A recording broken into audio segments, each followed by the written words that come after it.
साहेब असं रडू येते. हा धर्माचे जे पुस्तक आहेत कुराण आणि पोथी पुराण हा ह्याच्यानं मेल्यानंतर न्याय भेटतो. संविधानाची अशी वस्तू आहे की जितकेपणी न्याय भेटू शकतो माणसाला. कसम खुदाची व ईश्वराची व बाबासाहेब आंबेडकरांची. मला ह्याच्याशिवाय साहेब काय सांगू शकत नाही. माझ्या आईची मय्यत झाली हो साहेब. माझ्या बापानं दुकान उघडून बसले हो साहेब त्या दिवशी. माझ्या सावत्र बाबा दुकान उघडून बसलं, मोठ्या दुकान आहे साहेब. अशी 20x120 ची दुकान आहे व प्लॉटिंगची जमीन आहे साहेब, करोडो रुपयाची जमीन आहे. आणि मी मुख्यमंत्री साहेबापाशी जाऊन आलो, बावनकुळे साहेबापाशी जाऊन आलो सगळ्या.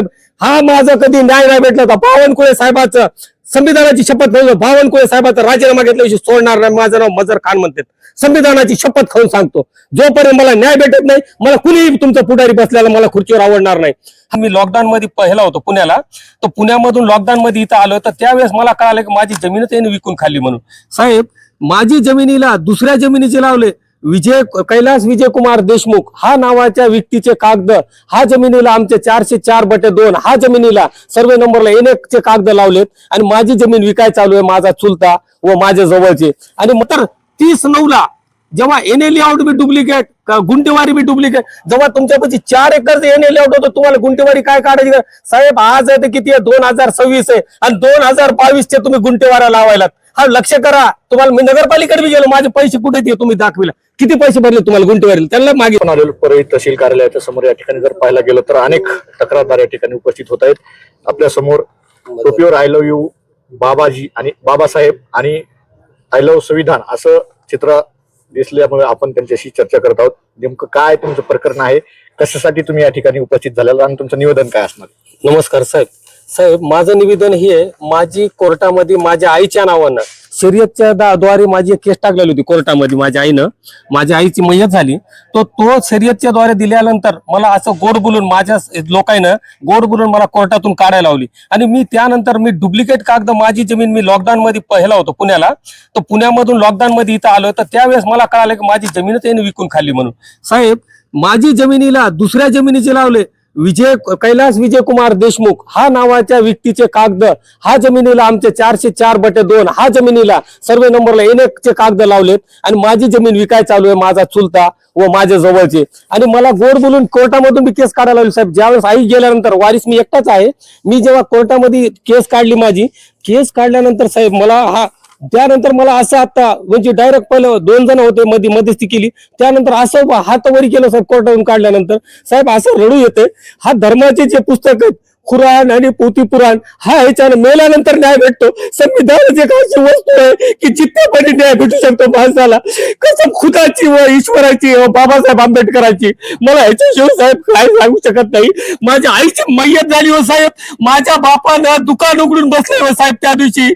माझ्या सावत्र बाबा दुकान उघडून बसलं, मोठ्या दुकान आहे साहेब. अशी 20x120 ची दुकान आहे व प्लॉटिंगची जमीन आहे साहेब, करोडो रुपयाची जमीन आहे. आणि मी साहेब मोलमजुरी करून खातो साहेब, हमाली करतो, कधी कुठं काय करतो. माझी कलाकीची परिस्थिती, माझे लेकर लग्नाला आलेत, माझे दरदर ठोकरे खाण्यावर मजबूर केलं. कोणते लोक आहेत, काय नाव? हा साहेब आता तहसीलदार साहेबांनी खरेदी विक्री बंद करून मला आदेश दिलता. तर एकाच महिन्यामध्ये ते खोटे पुरावे दिल्यामुळे तहसीलदार साहेबांनी हा आदेश दिलता. पण तहसीलदारच्या खाल्ल्या साहेबानं एका प्लॉटाला 1 लाख रुपये गुंट्या प्रमाणे घेतलेले आणि त्यानंतर त्या साहेबांनी मला ते 4 प्लॉट रजिस्टर झाले खरेदी विक्री बंद असताना. कुठला अधिकारी, काय नाव? तो अधिकाऱ्याचं मला तेवढं नाव माहित नाही साहेब, पण तो त्यांच्या खाल्ला अधिकारी. पण त्यासाठी मी तक्रार करतो. माझ्याकडे आता हे दिलेले उशी द्या बाबा, हा कोण्या अधिकाऱ्याने हात दिले.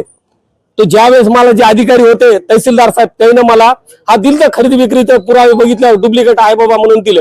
मग त्यानंतर हा साहेबांनी तो नंतर 1 लाख रुपये एका गुंठ्याला खरेदी विक्री बंद असताना आणि 14/8 माझी खरेदी विक्री बंद म्हणून दिलं. मला उपोषणाला बसलो होतो. ते नंतर 30/9 जेव्हा एनए लेआउट बी डुप्लिकेट, गुंटेवारी बी डुप्लिकेट. जेव्हा तुमच्यापाशी 4 एकर एनए लेआउट होतं तुम्हाला गुंटेवारी काय काढायची साहेब? आज आहे ते किती आहे? 2026 आहे आणि 2022 चे तुम्ही गुंटेवारा लावायलात. हा लक्ष करा. तुम्हाला मी नगरपालिकेकडे बी गेलो, माझे पैसे कुठे ते तुम्ही दाखविला. किती पैसे भरले तुम्हाला गुंटेवारीला? त्यांना मागितलं, त्याने मी फिरवाफिरवीचे शब्द दिले आणि तहसील बी मला शब्द फिरवाफिरवी. आता मी मुख्यमंत्री साहेबापाशी जाऊन आलो, बावनकुळे साहेबापाशी जाऊन आलो सगळ्या.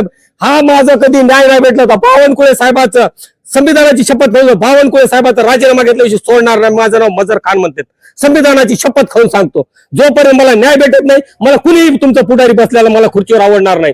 हा ना अधिकार आहे ना, एकच मला ह्याच्यासाठी म्हणे नाही मी माझे जेव्हा माझे लेकरा बाळाचं मला मारायची धमकी आली मला कुठं पोलीस स्टेशन फोन यायला साहेब मला की तुम्ही येऊन भेटा त्या वाकडे काही बोलले नाही त्याने चौकशी केली त्याने पण मला कुणीकडून तुम्ही कारवाई करा ना साहेब मी दोषी आहे मी दोषी असं तर मला शिक्षा भोगायला तयार आहे मी मागणी काय असणार आहे? माझी अंतिम साहेब कसं करणार? माझी साहेब माझी खरेदी विक्री बंद करून द्यावा मला माझ्या न्याय मंदिरावर मला विश्वास आहे मी माझ्या न्याय मंदिराकडून घेईन मला फक्त हा तहसीलदाराने हे माझं खरेदी विक्री बंद करून द्यावा वापस एवढीच कळकळीची विनंती आहे किती तारखेला तुम्ही आंदोलन करणार? आता साहेब माझं 13 तारखेला आहे आणि अख्ख्या महाराष्ट्रामधून व बीड जिल्ह्यातून सगळे समाजसेवकांना माझी सर्वांना माझी कळकळीची विनंती आहे मला मदतीला परळीला धावून यावं सगळ्या समाजसेवकांनी असे मला शांताताई राठोडनं सांगितले ते फडसाहेब आणि समाजसेवक अजून ते कुंभाराचे आहेत एक त्यानं सांगितलं हा सगळ्यांना मदतीला आम्ही येतो म्हणून सांगितलं पण अजून काही येणार आहेत पण सगळ्या महाराष्ट्रामध्ये तुमची न्यूज जिथवर पोहोचन तेवढ्या लोकांनी माझ्यासाठी यावं मदतीला अशी अपेक्षा आहे साहेब नक्कीच तुम्ही पाहू शकता अनेक